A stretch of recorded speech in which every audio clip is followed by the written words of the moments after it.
Yo, it's your boy KP, and welcome back to another episode of Uncommon Opinions.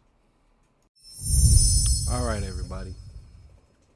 So today, I really just want to press on a couple of important matters. Well, I feel as if they are important matters.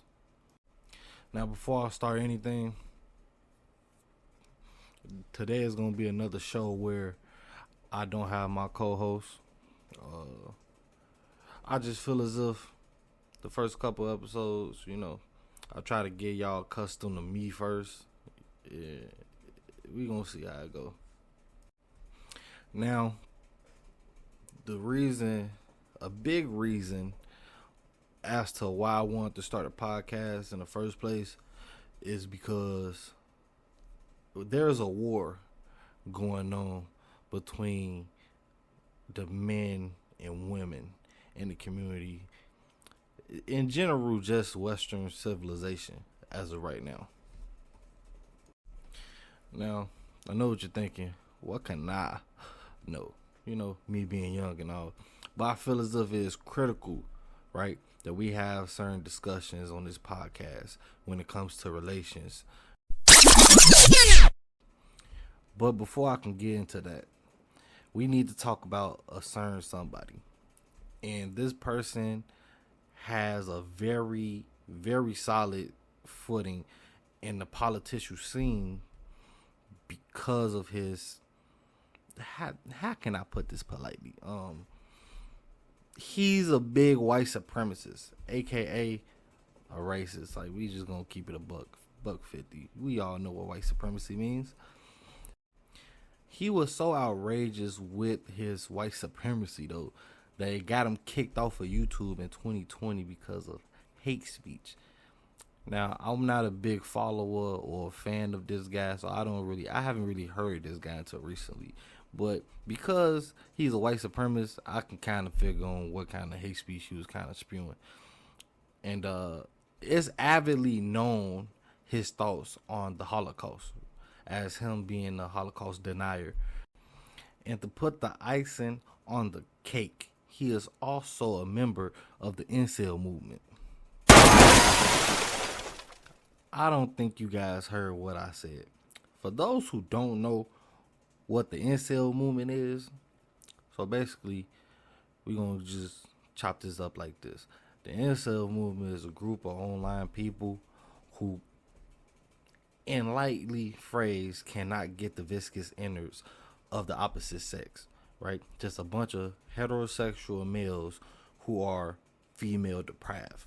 That's the best way to put it. Now, I already know what y'all thinking. Like, why is this relevant? Well, let me put this in another perspective, right?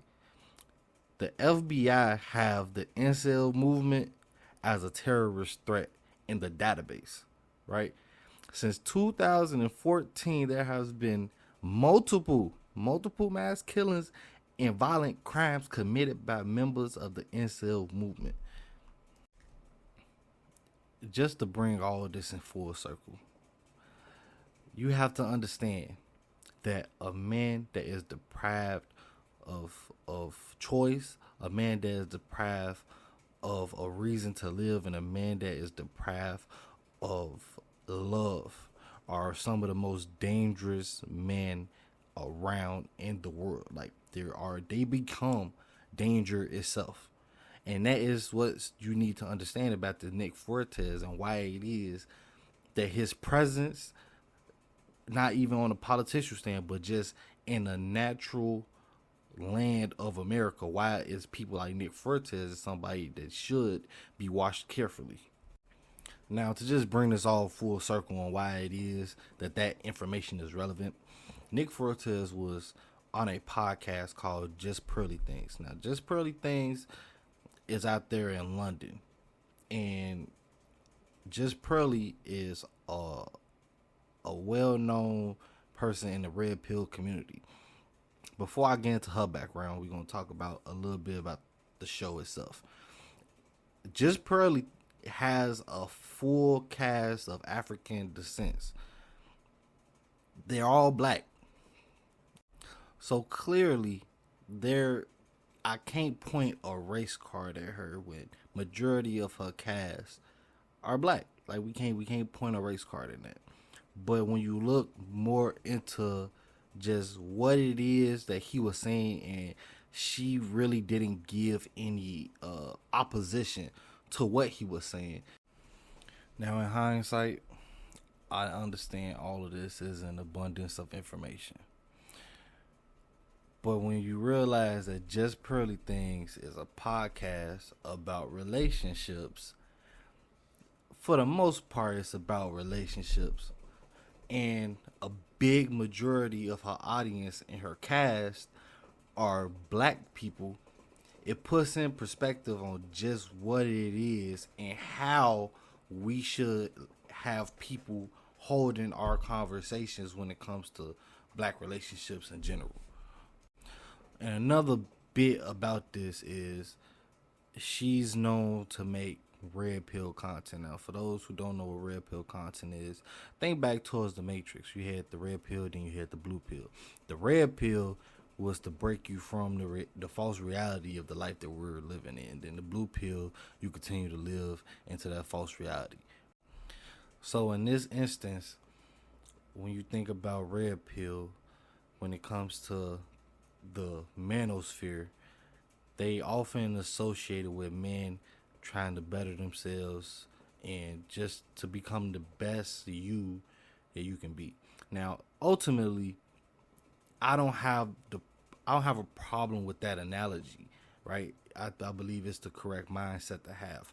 But when you really break down the people who are making the red pill content, you see the crooks and the nannies within everything, and you really start to see just the false sense of manhood seeps out of them, right? And Just Pearly Things is what I would like to call, again, just another false representation of what it is that we should be idolizing.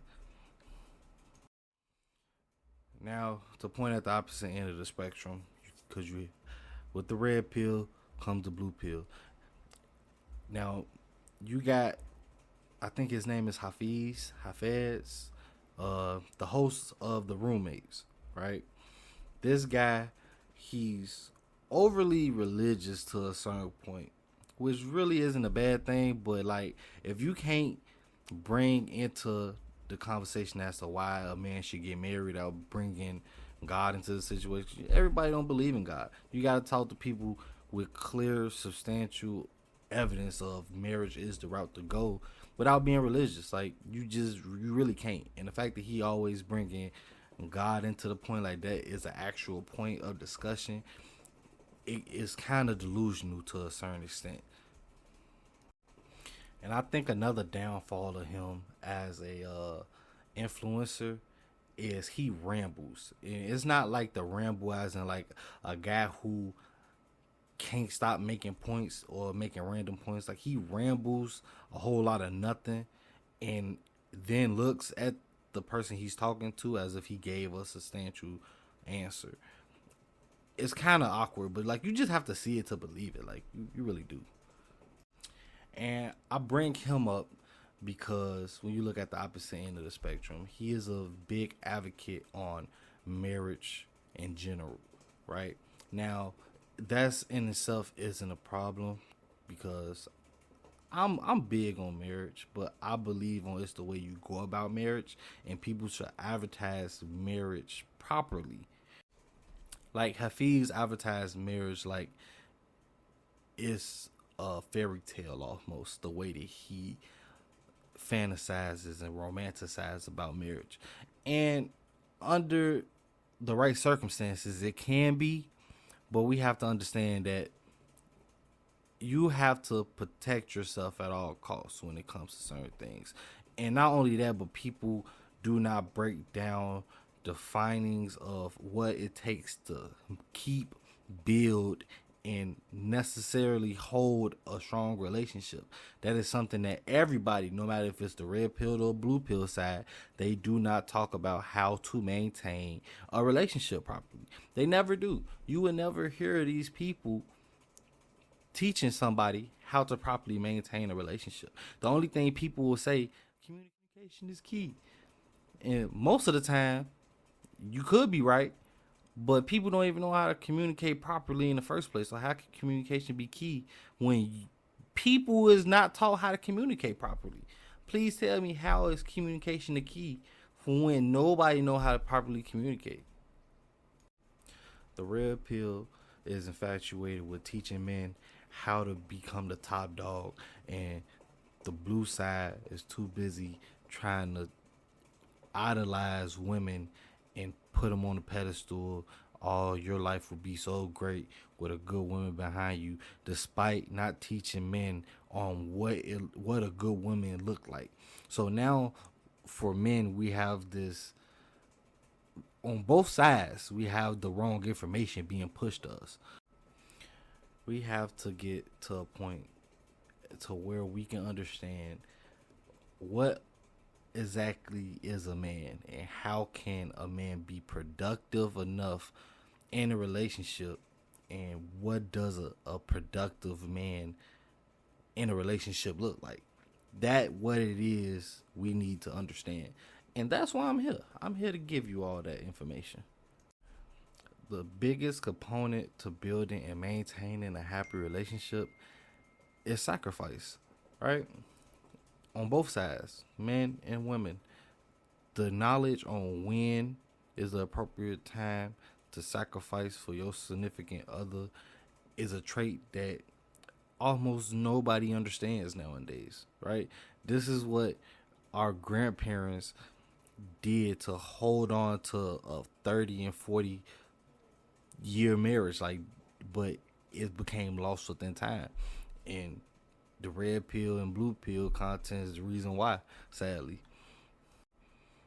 Not only that, but the act of service, right? Like when you think about just doing something for the benefit of just doing it because your partner likes it, right? People have a hard time with showing acts of service, and that's the smallest shit to possibly get done within a relationship. Like, how is it you expect people to maintain relationships where they don't even understand the basic idea of acts of service? How? And it's weird because you often hear people saying things about what's their love language and how it is that they like to be loved, right? You doing all that small things that shows off your love language to one another. That's acts of service. Like, how can people not understand that basic analogy? You should also understand the concept of what it means to have a sense of duty, right? Hardship, right? Loyalty, and what it means to be loyal. How do you show loyalty, right? How do you express? Like, it's a lot of fine and minute details in relationships. It's within these minute details of a relationship that keep the relationship functioning properly. It's hard to maintain and manage every aspect of a relationship. It's supposed to be hard to maintain and manage a relationship.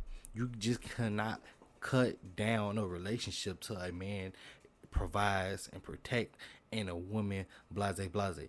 You cannot do that in a relationship. A relationship has to be fine tuned to each person. Where I lack is where you pick up. You get it?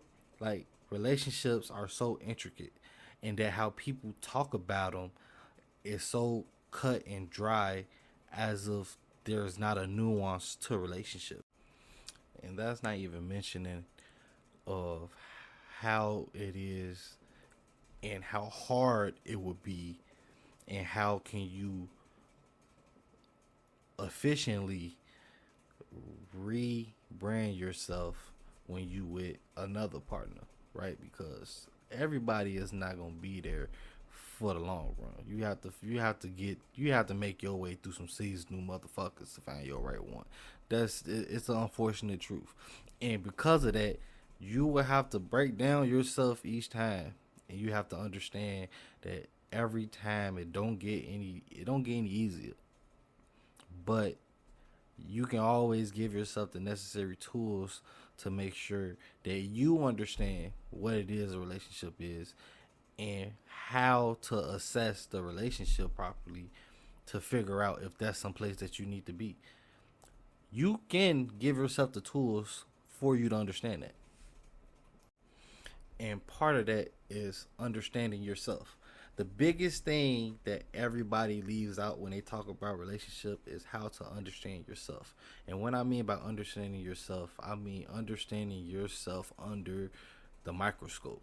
You have to understand your feelings. You got to understand why it is you're feeling that way. You have to be able to assess yourself from every possible angle to where you know the complete form of you, downfalls and all.